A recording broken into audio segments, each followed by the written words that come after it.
ஆன்மீக அருணியர்களுக்கு வணக்கம். நான் டாக்டர் தீபா அதலால் இன்றைக்கி நம்ம என்ன டாபிக் பற்றி டிஸ்கஸ் பண்ண போகிறோம் அப்படின்னா சனி பெயர்ச்சி பலன்கள் தாங்க பார்க்க போகிறோம். என்னம்மா இது உங்கள் பதிவே நாங்கள் பார்த்துருக்கோம். சனி பெயர்ச்சி ஆல்ரெடி சனி பகவான் பெயர்ச்சி ஆகிட்டார். அந்த பலன்கள்லாம் நாங்கள் பார்த்துட்டோமே. நிறைய ஜோதிடர்கள் சொன்னாங்க, நீங்களும் சொன்னீங்களே அப்படின்னா உண்மைதாம்மா. இப்போ என்ன புதுசாக திருப்பி சனி பகவான் பயிற்சி ஆகியிருக்காரு அப்படின்னா, பொதுவாக பார்த்திங்கன்னா ஜோதிடத்தில் 2 விதமான பஞ்சாங்கங்கள் பார்த்திங்கன்னா ஃபாலோ பண்ணப்படுது. அப்படின்னா ஒன்று திருக்கணித பஞ்சாங்கம். திருக்கணிதம் அப்படின்றது என்ன? அட்வான்ஸ்டு வெர்ஷன் ஆஃப் வாக்கிய பஞ்சாங்கம் அப்படின்லாம். இந்த வாக்கிய பஞ்சாங்கம், திருக்கணித பஞ்சாங்கம் அப்படின்னு 2 விதமாக பஞ்சாங்கங்கள் ஃபாலோ பண்ணப்படுது. இந்த வாக்கிய பஞ்சாங்கம் அப்படின்றது என்ன? நம்மளோட ரிஷிகளும் முனிவர்களும் முன்னோர்களும் பயன்படுத்திய பஞ்சாங்கம். அதுதான் பார்த்திங்கன்னா வாக்கிய பஞ்சாங்கம். இன்றளவும் நவகிரக ஸ்தலங்களில் கடைபிடிக்கப்படுறது எது அப்படின்னா வாக்கிய பஞ்சாங்கம் தான். ஆக திருக்கணித பஞ்சாங்கம் பிரகாரம் 29 மார்ச் 2025 பார்த்திங்கன்னா சனி பகவான் கும்பத்துலேருந்து மீனத்துக்கு பயிற்சி ஆகிட்டார். ஆனால் வாக்கிய பஞ்சாங்கம் பிரகாரம் 6/3/2026 தான் கும்பத்துலேருந்து மீனத்துக்கு பயிற்சி ஆகிறார்.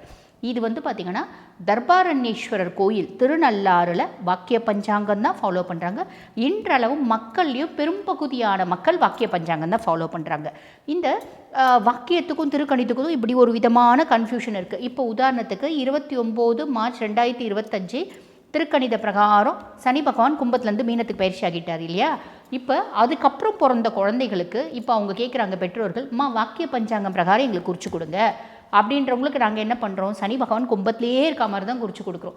திருக்கணித பிரகாரம் குறித்து கொடுக்குறவங்களுக்கு சனி பகவான் மீனத்தில் போயிட்ட மாதிரி குறித்து கொடுக்குறோம். என்ன பண்ணுறது?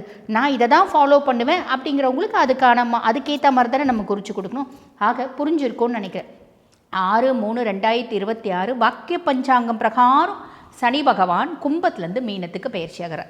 அப்போ பலன்கள் வாக்கிய பஞ்சாங்க பிரகாரம் சனி பகவான் உங்களுக்கு என்னென்ன மாதிரி பலன்களை கொடுக்க போகிறாரு, நேரத்தை வீண் பண்ணாமல் சட்டுன்னு பார்த்துடலாம். அதுக்கு முன்னாடி இதில் எதுமா ரைட்டு, வாக்கியமா திருக்கணிதமா அப்படின்னா, இந்த திருக்கணிதத்தினோட பேஸே வாக்கியம்தாம்மா. இந்த அட்வான்ஸ்டு மேத்தமெட்டிக்ஸ், அட்வான்ஸ்டு ஃபிசிக்ஸ், அந்த மாதிரி ஒரு அட்வான்ஸ்டு ஒரு இதுதான் பார்த்திங்கன்னா திருக்கணிதம். சரி, இப்போ நேரத்தை வீண் பண்ணாமல் சட்டுன்னு உங்கள் ராசிக்கு என்னென்ன மாதிரி நற்பலன்களை சனி பகவான் கொடுக்க ரெடியாக இருக்காரு பார்த்துடலாமா? மிதுன ராசி அன்பர்கள், உங்களுக்கு கும்பத்துலேருந்து மீனத்துக்கு பயிற்சி ஆகி இருக்கக்கூடிய சனி பகவான், மீனம் உங்களுக்கு என்ன பாவம்? 10ஆம் பாவம். 10ஆம் பாவம் அப்படின்றது தொழில் ஸ்தானம் அப்படின்னு சொல்லுவாங்க. தொழில் ஸ்தானத்தில் விதி கிரகம், தொழில் கிரகம்.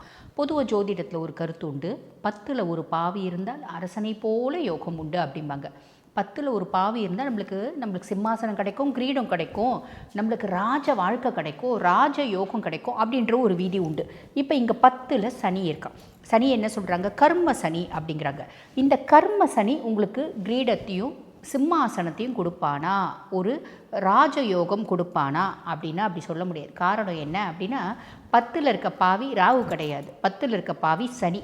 சனி என்ன பண்ணுவான்? 10 ரூபா கொடுக்கறதுக்கு முன்னாடி கொடுக்கலாமா வேணாமா, கொடுக்கலாமா வேணாமா, கொடுக்கலாமா வேணாம், சரி 5 ரூபாய், சரி 5 ரூபாய்னு ஒரு படத்தில் பார்ப்போம் பார்த்தீங்களா? அந்த மாதிரி ஏறவே மாட்டான். உனக்கு எவ்வளோ கொடுக்கணும் அப்படின்னு உனக்கு தகுதி இருக்கோ அவ்வளோதான் நான் கொடுப்பேன்.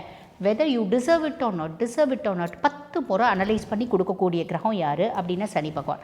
ஆக 10ல் சனி இருக்கான். நீ பெரிய ஆளாக வந்துடுவ. எப்படி வருவ?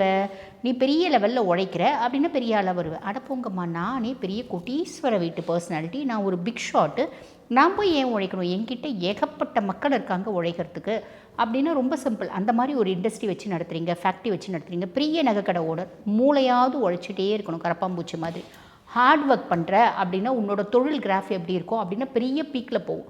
நீ ஹார்ட் ஒர்க் பண்ண மாட்டேன், அமைதியாக உட்காந்துட்டுருப்பேன் அப்படின்னா உன்னோட தொழில் கிராஃப் பெரிய பீக்கில் போகாது. என்ன லெவலில் இருக்கோ அதே லெவலில் இருக்கோ, ஸ்டேசஸ் ஆகிடும், இறங்காது. கவலைப்பட வேண்டாம். ஏன்னா சனி உங்களுக்கு எடுக்கக்கூடிய பொசிஷனில் இல்லை. நீ எவ்வளோக்கு எவ்வளோ உழைக்கிறியோ அதுக்கான பலனை நான் கொடுக்கக்கூடிய ஒரு நிலைமையில் இருக்கேன். அதுதான் பார்த்திங்கன்னா கர்ம சனி. பொதுவாக சனியை பற்றி சொல்லணும் அப்படின்னா உங்களுக்கு லார்ட் ஆஃப் 8 and 9, அதாவது அஷ்டமஸ்தானத்துக்கும் அவன் தான் அதிபன், பாக்கியஸ்தானத்துக்கும் அவன் தான் அதிபன். அவன் இப்போ 10ஆம் பாவம் உட்கார்ந்துட்டுருக்கிறதுனால என்னென்ன மாதிரி பலன்கள் அப்படின்றது சொல்லிட்டேன். அதுக்கும் மேலே சனியினோட விசேஷ பார்வை இருக்குது பார்த்திங்களா? அது உங்களுக்கு 4, 7, 12ஆம் பாவத்தை பார்க்குது. சுகஸ்தானத்தை பார்க்குது. நீங்கள் மிதுனமா உங்களோட கம்ஃபர்ட் ஏதோ ஒரு விதத்தில் அதிகமாகும். நிறைய மிதுன ராசி என்பர்கள் வீடு கட்டுறது, கார் வாங்குறது, பைக் வாங்குறது, ஆல்ரெடி எங்ககிட்ட இதெல்லாம் இருக்குமா, ஒரு லக்ஸரியஸ் கார் வாங்குறது, ஆல்ரெடி சொந்த வீடு ஒன்று இருக்குது, திருப்பி புதுசாக ஒரு வீடு வாங்குறது, சொத்து பத்து வாங்குறது, நிலப்புலம் வாங்குறது, இதெல்லாம் நடக்கும். நீங்கள் எவ்வளோக்கு எவ்வளோ உழைக்கிறீங்களோ அந்த அளவுக்கு single bedroom flat, double bedroom flat, பங்களோ அந்த மாதிரி வாங்குறதுக்கான வாய்ப்பு உண்டு. அம்மாக்கும் உங்களுக்குமான ஒரு உறவு முறையில் வந்து பார்த்திங்கன்னா ஒரு நல்ல முன்னேற்றம் அப்படின்றது இருக்கும். அம்மாவுக்கு ஹெல்த் இஷ்யூஸ் ஏதாவது இருக்குது அப்படின்னா அதில் பெட்டர்மெண்ட் அப்படின்றது கண்டிப்பாக இருக்கும். நிறைய மிதுனத்துக்கு வந்து பாருங்கள் இடம் மாற்றம், தொழில் மாற்றம் அப்படின்றது ஏற்படுறதுக்கு வாய்ப்பு உண்டு.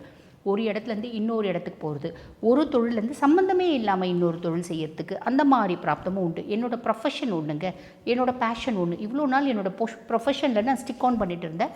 இப்போ என்னோடய பேஷன் நோக்கி நான் போகிறேன், என் பேஷனில் ஸ்டிக் ஆன் பண்ணணும் அப்படின்ற எண்ணம் வந்திருக்கு, அது நோக்கி போகிறேன் அப்படின்ற மாதிரி நிறைய பேர் நம்ம பார்ப்போம் இல்லைங்களா. ஒரு டாக்டராக இருப்பாங்க, நடிக்க வந்திருப்பாங்க, ஒரு பெரிய பாடி பில்டராக இருப்பாங்க, ஒரு ஆக்டராக வந்திருப்பாங்க, ஒரு மாடலாக வந்திருப்பாங்க. இந்த மாதிரி நிறைய விஷயம் நடக்கும். அப்படின்னா இதெல்லாமே அனலைஸ் பண்ணிவிட்டு அக்செப்ட் பண்ணிக்கோங்க, நல்லது அப்படிங்களாம். கலத்திர ஸ்தானத்தை பார்க்குறேன். எனக்கும் எங்கள் லைஃப் பார்ட்னருக்கும் பெருசாக வந்து மனசஞ்சலம் அப்படின்றது இருந்துச்சுமா, மனஸ்தாபம் அப்படின்றது இருந்துச்சு. எங்கள் 2 பேருக்குள்ளே வேவ் லென்த்தே சரியாக இல்லை, கெமிஸ்ட்ரியே சரியாக ஒர்க் அவுட் ஆகலை. எந்த ஹஸ்பண்ட் ஒய்ஃப்குள்ளே தான் கெமிஸ்ட்ரி சரியாக ஒர்க் அவுட் ஆகுது. 100 தம்பதியினர் இருக்காங்க அப்படின்னா எனக்கு தெரிஞ்ச வரைக்குமா 99 பேர் வந்து பார்த்திங்கன்னா காம்ப்ரமைஸான லைஃப் தான். வேறு வழி இல்லை, குழந்தைங்களுக்காக வாழுறோம், வேறு வழி இல்லை, சமுதாயத்துக்காக வாழுறோம். இப்படிப்பட்ட பர்சனாலிட்டிஸ் தான். இந்த காலகட்டம் உங்களுக்குள்ளே வந்து பார்த்திங்கன்னா அன்பு அப்படின்றது மேலோங்கும். அன்பு அப்படின்னா நாங்கள் 2 பேரும் லவ் பேர்ட்ஸாக மாறிடுவோமா. இதெல்லாம் வந்து பார்த்திங்கன்னாமா இந்த ரொமான்ஸ் அப்படிலாம் நம்ம சினிமா, நாடகம் இதெல்லாம் பார்த்து சந்தோஷப்பட்டுக்கணும். நிஜ வாழ்க்கையில் அந்த மாதிரி இல்லை. திருமணமாகி சில காலங்கள் மட்டும்தான் நிறைய பேரோட வாழ்க்கையில் இந்த ரொமான்ஸ், உண்மையான அன்பு, லவ் எல்லாம் வந்து பார்த்திங்கன்னா நீடிக்குது அப்படின்னு சொல்லலாம். அதுக்கும் மேலே நம்ம ஓடிட்டே இருக்கோம் இல்லைங்களா. பணத்து பின்னாடி ஓடுறோம், பொருள் பின்னாடி ஓடுறோம். ஆக நம்ம பிரச்சனைகள் பின்னாடியும் ஓடிட்டுருக்கோம், பிரச்சனைகள் நம்ம பின்னாடி ஓடி வந்துட்டுருக்கு அப்படின்னு சொல்லலாம். ஆக இது வந்து இப்போ சனி வந்து 7ஆம் பாவத்தை பார்க்கறதுனால என்ன ஆகும், கணவன் மனைவி இடத்தை விட்டு கொடுக்கறது அப்படின்றது ஓடும். பிரச்சனை எங்களுக்குள்ளே நிறைய மிஸ் அண்டர்ஸ்டாண்டிங் இருந்துச்சுப்பா. இப்போ நானும் அவரை பற்றி பெருசாக கண்டுக்கிறதில்ல, அவரும் என்னை பற்றி பெருசாக கண்டுக்கிறதில்ல. அவரோட பிரச்சனைகளை நான் பெருசுப்படுத்துறதில்ல, அவர் என்னோட பிரச்சனைகளை பெருசுப்படுத்துறதில்ல. எங்களுக்குள்ள இருக்கக்கூடிய நெகட்டிவ் திங்ஸை நாங்கள் பெருசுப்படுத்தி பேசுறதில்ல அப்படின்ற ஒரு அமைப்பு. இதுவே பெருத்த ரிலீஃப் இல்லைங்களா. அதே மாதிரி நிறைய மிதுன ராசி அன்பர்களுக்கு லவ் வரும். சனி பகவான் லவ்வை ஏற்படுத்துவார், லவ்வை கெடுக்க மாட்டார். நிறைய மிதுன ராசி அன்பர்களுக்கு ஒரு நல்ல வரன் அப்படின்றது வரும். சனி பகவான் நிறைய பேர் வந்து பாருங்கள் 7 நாட்டு சனி, அஷ்டம சனிலாம் இருக்கும்போது வரன் பார்த்துட்ருக்கோங்க, நல்ல வரன் கிடைக்குமா, அஷ்டமத்து சனியில் கல்யாணம் நடக்குமா, 7 நாட்டு சனியில் கல்யாணம் நடக்குமா அப்படிலாம் கேட்பாங்க. சனி கல்யாணத்தெல்லாம் கெடுக்கவே மாட்டார், அழகாக ஜம்முன்னு கல்யாணம் பண்ணி வச்சுவிடுவார். காரணம் என்ன அப்படின்னா பிரச்சனைகளை ஒரு புது உறவால் தான் கொடுக்க முடியும் இல்லைங்களா. ஆல்ரெடி பழக்கப்பட்ட எங்கள் அம்மா, எங்கள் அப்பா, எங்கள் அம்மா எப்படி ரியாக்ட் பண்ணுவாங்க, எந்த நேரத்தில் எப்படி கத்துவாங்க, எப்படி சண்டை போடுவாங்க, எப்படி எங்கள் அம்மாவை சமாளிக்கணும் எனக்கு தெரியும்.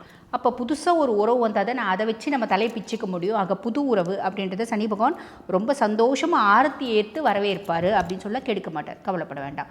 அப்போ நிறைய பேருக்கு திருமணம் அப்படின்றது நடக்கும், திருமண வரன் அப்படின்றது வரும். இன்ஃபேக்ட் உங்களுக்கு சனி நல்லது செய்யக்கூடிய நிலையில் இருக்கா. அப்போ நல்ல வரும், கடைசி வரைக்கும் உங்கள் கூடிய வாழக்கூடிய. இப்போ வந்து பாருங்கள், திருமணம் அப்படின்ற ஒரு பந்தம் கடைசி வரைக்கும் தொடருமா, அதுதான் ஒரு பெரிய கேள்விக்குறியாக இருக்குது. சனி நல்லா இருக்கா அப்படின்னும் போது திருமணம் அப்படின்ற ஒரு பந்தம் கடைசி வரைக்கும் வாழக்கூடிய பந்தமே நம்மளுக்கு வந்து பார்த்திங்கன்னா வரும் அப்படின்னு சொல்லலாம். இது ஒரு பெரிய ப்ளஸ்ஸு. அதே மாதிரி நல்ல பார்ட்னர்ஸ், நீங்கள் சுயதொழில் வச்சு நடத்துகிறீங்க அப்படின்னா ஒரு நல்ல பார்ட்னர்ஸ் உங்களுக்கு வருவாங்க. நல்ல பார்ட்னர்ஸ்னால ஒரு நல்ல வந்து பார்த்திங்கன்னா தொழில் அப்படின்றது முன்னேறும். இதுலேயும் கவலைப்பட வேண்டிய அவசியம் இல்லை. உங்களுக்கும் உங்கள் பார்ட்னருக்கும், ஆல்ரெடி நாங்கள் பார்ட்னர்ஷிப் கன்சர்ட் வச்சு நடத்துகிறோங்க, உங்களுக்கும் உங்கள் பார்ட்னருக்கும் நல்ல உறவுமுறை அப்படின்றது மெயின்டைன் ஆகும். 12ஆம் பாவம் வரைய ஸ்தானத்தை பார்க்குறது ஏதோ ஒரு விதத்தில் ஒரு ரெஜிஸ்ட்ரேஷன், ஒரு சுப வரையம் அப்படின்றது நடக்கும். நிறைய மிதுன ராசி அன்பர்கள் வீடு வாங்குறது, கார் வாங்குறது, ஒரு சொத்து பத்து வாங்குறது, ஒரு நிலப்புலம் வாங்குறது, கடைசி ஒரு கிராம் கோல்டு வாங்குறது. இந்த காலத்தில் ஒரு கிராம் கோல்டு வாங்குறதே பெருசாக இருக்குது இல்லைங்களா. அந்த மாதிரி ஒரு கிராம் கோல்டு வாங்குறது வசதி இருக்குது அப்படின்னா நீங்கள் ஒரு கிலோ கோல்டு கூட வாங்குங்க, நான் வேண்டாம் சொல்ல. பட் அட்லீஸ்ட் அவ்வளோவாது வாங்குறதுக்கான பிராப்தம். பிள்ளைங்களுக்கு நகை நட்டு வாங்குறது, பிள்ளைங்களை வெளிநாடு அமைச்சு படிக்க வைக்கிறது. நானே ரொம்ப இளம் வயசு மிதுனம்மா, நானே வெளிநாடு போய் படிக்கணும்னு ஆசைப்பட்டேன். இந்த காலகட்டம் ஆகும். நான் வந்து வெளிநாட்டில் போய் வேலை செய்யணும்னு ஆசைப்பட்டேன், வீசா கிடைக்காம கஷ்டப்பட்டுருக்கேன். இந்த காலகட்டம் கிடைக்கும் அப்படிங்களா.